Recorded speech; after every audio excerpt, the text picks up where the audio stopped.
দাঁড়িয়ে আছেন কেন? আসুন না, আপনারা চান করুন, আমি দেখি। ও যখন জলে নামতে চাইছে না, ওকে ছেড়ে দিন। ও না থাকলে আমি ডুবে যাব। আপনি ডুববেন কেন? আমি তো দেখছি আপনি ওকে ডোবাচ্ছেন। কি ব্যাপার বলো তো, তুমি আবার গাড়ি পাঠিয়ে বাড়ি থেকে ধরে নিয়ে এলে? বলছি বসো। কি ব্যাপার? মিনুর জন্য একজন ভালো পাত্র দেখে রেখেছি। এখন যদি আপনার পছন্দ হয় তো। আমি কি বলবো, তুমি যখন রয়েছ। হ্যাঁ, আমি তো আছি, কিন্তু আপনি মেয়ের বাবা, আপনি তো একবার দেখবেন। লোক, একবার আমার ঘরে এসো।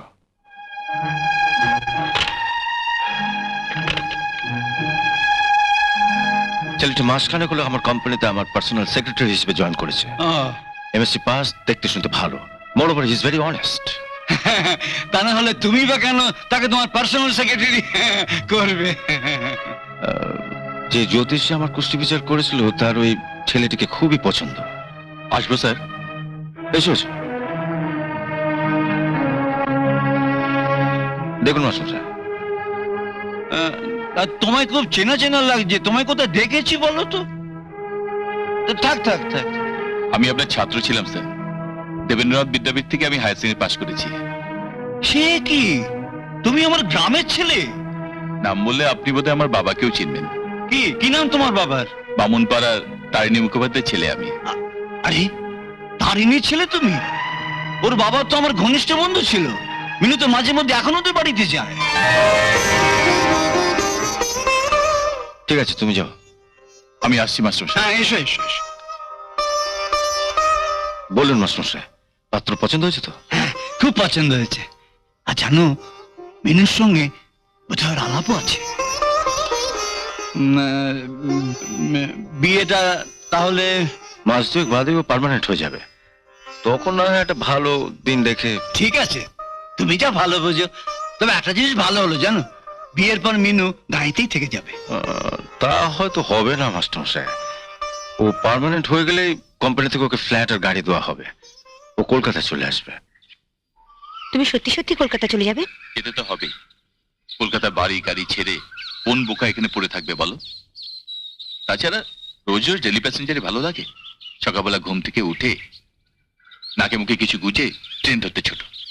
উফ, এক মাসে আমি একেবারে হাঁপিয়ে উঠেছি। তা অবশ্য ঠিক। তোমার খুব কষ্ট হয় না গো? কষ্ট মানে?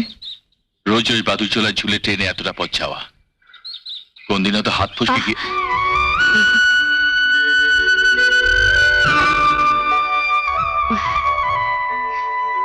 আচ্ছা, তুমি কলকাতা চলে গেলে আমার সঙ্গে কি করে দেখা হবে? বাড়ি প্রত্যেক শনিবার তোমার সঙ্গে দেখা করতে আসবই। আর রোববার, রোববার শুধু তোমার জন্য। মনে থাকে জানো, রোববারটা একেবারে আমার জন্য। আচ্ছা, তোমাকে অফিসে কি কি কাজ করতে হয় গো? এমন কিছু না, তাদের কি কি অ্যাপয়েন্টমেন্ট আছে সেটা রাখা, আর স্যার ব্যস্ত থাকলে পার্টির সাথে কথা বলা।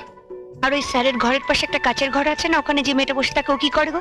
ও রূপালী চক্রবর্তী কথা বলছো? ও স্যারের কাছ থেকে নোট নেয় আর টাইপ করে। Morning. Very good morning.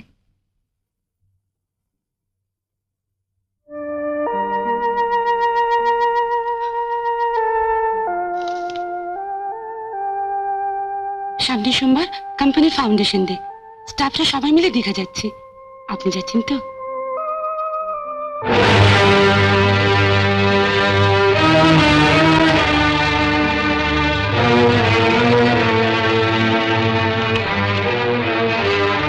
Alok, একবার এদিকে এসো।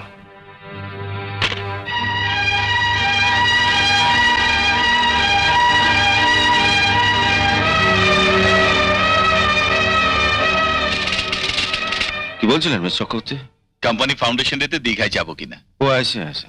আচ্ছা, তুমি যাচ্ছে নাকি? আপনি যদি বলেন স্যার। হ্যাঁ, নিশ্চয়ই যাবে। আর ইচ্ছে করলে মিনতিকে সঙ্গে নিতে পারো।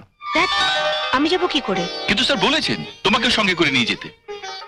আমাদের সম্পর্কের কথা বাবলুদা জানেন, কিন্তু আমার বাড়ির কেউ তো জানে না। তা অবশ্য ঠিক, ওদিকটা আমি একেবারে ভেবে দেখিনি। তুমি যাও,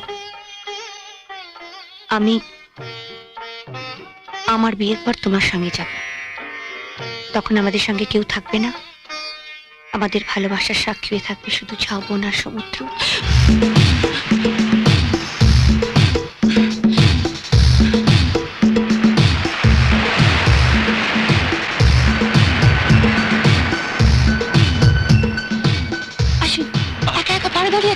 আসুন। না আপনার চান করুন, আমি দেখি।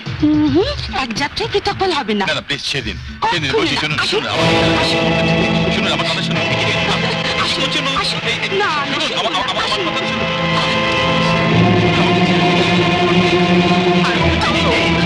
মিস চক্রবর্তী, আমার চিঠি।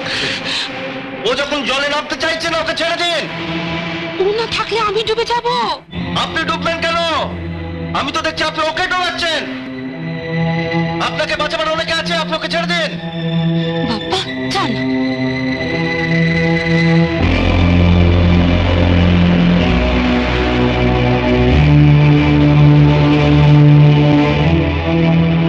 Thank you sir, thank you. যাও হোটেলে গিয়ে কাপড় জামা পরলে না। যাও। আচ্ছা।